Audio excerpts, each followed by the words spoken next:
Hello everyone, నేను doctor Sandhya Deepika Oraganti consultant 49 fertility centre Secunderabad branch అండి.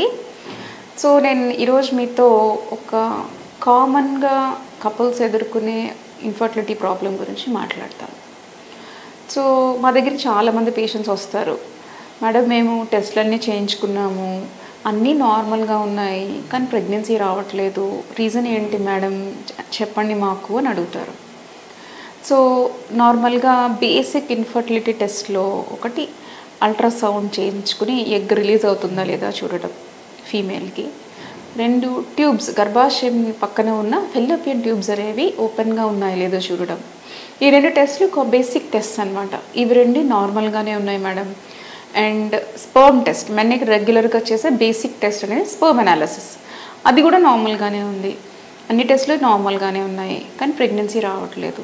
So ఈ కండిషన్ని అన్ఎక్స్ప్లెయిన్ ఇన్ఫర్టిలిటీ అంటారు. అంటే బేసిక్ టెస్ట్ నార్మలే ఉన్నాయి, కానీ ప్రెగ్నెన్సీ రావట్లేదు. ఇలా ఎందుకు జరుగుతుంది? నార్మల్గా వరల్డ్ కన్సెన్సస్ ప్రకారం 30% ఆఫ్ కపుల్స్లో ఈ ప్రాబ్లం చూస్తాం. అంటే మా సెంటర్కి వచ్చే వాళ్ళలో 30% మందికి ఈ టైప్ ఆఫ్ ఇన్ఫర్టిలిటీ ఉంటుంది. ఇది అన్ఎక్స్ప్లెయిన్ ఇన్ఫర్టిలిటీ అంటాము. సో దీన్ని ఎలా మేనేజ్ చేయాలి? సో దీంట్లో ప్రాబ్లం ఏంటి అంటే వాళ్ళకి కపుల్కి ఏదో ఇష్యూ ఉంది, కానీ ఈ బేసిక్ టెస్ట్లో అది డిటెక్ట్ అవ్వటం లేదు. సో ఏం ఇష్యూ ఉండుండొచ్చు అని మనం అనలైజ్ చేసుకుంటే, మనం మామూలుగా ఈ టెస్ట్లో చేసే దాంట్లో ఎగ్ క్వాలిటీ అనేది మనం అసెస్ చేయలేం. అంటే ఫీమేల్లో రిలీజ్ చేసే ఎగ్ యొక్క క్వాలిటీ మనకి తెలియదు. ట్యూబ్స్ ఓపెన్ ఉన్నాయని తెలుస్తుంది, కానీ ట్యూబల్ ఫంక్షన్ కరెక్ట్గా ఉందో లేదో మనకు తెలియదు. Husband sperm count, motility and morphology ఇవి బేసిక్గా తెలుస్తాయి, కానీ ఈ స్పర్మ్ వెళ్ళి లోపల ఉన్న ఎగ్తో కలుస్తుందో లేదో మనకు తెలియదు. సో ఇవన్నీ మనం ఇవాల్యుయేట్ చేయలేము ఈ బేసిక్ టెస్ట్లతోటి.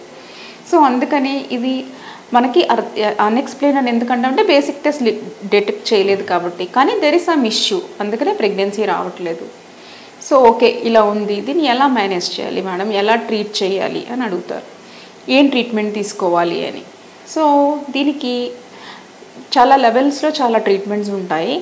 ఇవి చాలా ఫ్యాక్టర్స్ మీద డిపెండ్ అయి ఉంటాయి.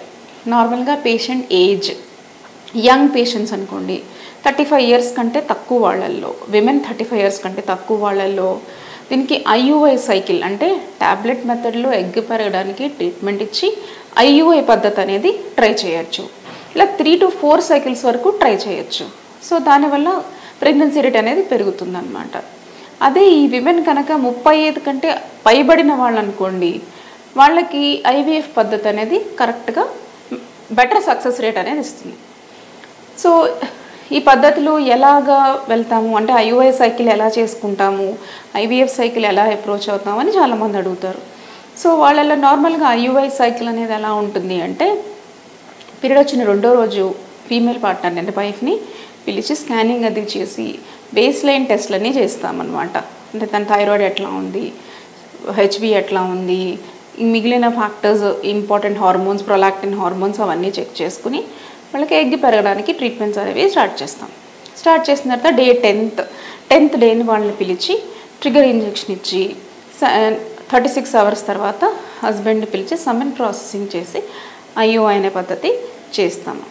దీని సక్సెస్ రేట్ అరౌండ్ 13 to 15% ఉంటుంది. నెక్స్ట్ ఇవి 3 to 5 సైకిల్స్ చేసిన తర్వాత సక్సెస్ అవ్వకపోతే నెక్స్ట్ ఐవీఎఫ్ అనే పద్ధతికి వెళ్తాం అనమాట. సో ఐవీఎఫ్ సక్సెస్ రేట్ అనేది 60 to 70% దాకా ఉంటుంది. సో వీళ్ళల్లో ఐవీఎఫ్ పద్ధతి ఎలా చేస్తామంటే పీరియడ్ వచ్చిన 2nd డే పిలిచి రెగ్యులర్గా ఇంజెక్షన్స్ ఇచ్చి ఎగ్స్ అన్ని గ్రో చేసి విత్డ్రా చేసి ఎగ్స్లో ఫాలిక్యులర్ ఫ్లూయిడ్ విత్డ్రా చేసి హస్బెండ్ స్పర్మ్ని ఎగ్ని కలిపి చూస్తామన్నమాట. ఇది ఐయుఐ పద్ధతి, ఐవీఎఫ్ పద్ధతి. సో ఈ 2 పద్ధతులు బెటర్ సక్సెస్ రేట్ని ఇస్తాయి. అంటే రీసెంట్గా American society of reproductive medicine guidelines ప్రకారము, యూరోపియన్ సొసైటీ గైడ్లైన్స్ ప్రకారము కూడా first line of treatment IUI success కాకపోతే ఐవీఎఫ్ అనమాట ఈ అన్ఎక్స్ప్లెయిన్ ఇన్ఫర్టిలిటీకి. Thank you.